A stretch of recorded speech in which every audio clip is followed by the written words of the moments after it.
ना परल विपत्ति घन घोर रोग ना दाते तरस एक बेर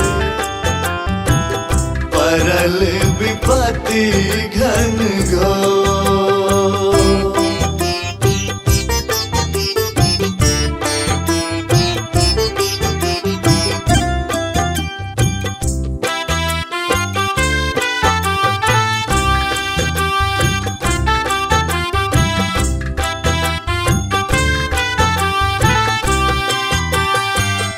मोल किलब ही प्रेम के भंगिया ईता छे अनमोल।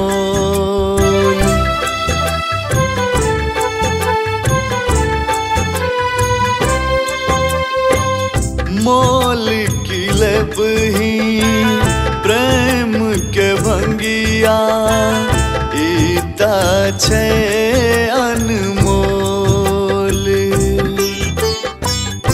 अपनो चाह के नैना सदिखन चाह बुझैया तोर राह निहारी फूल सजाबी राह निहारी फूल सजाबी अब देर रुसना परल विपत्ति घन घोर रोगना दाते तरस एक बेर।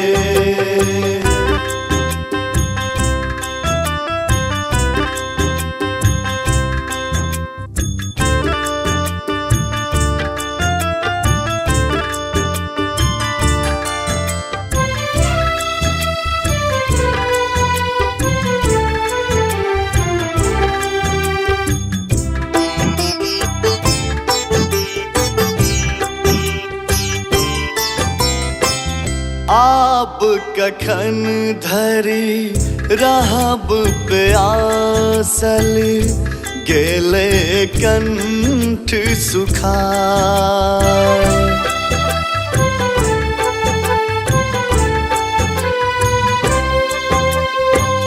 आप कखन धरी रहब प्यासल गेले कंठ सुखाय।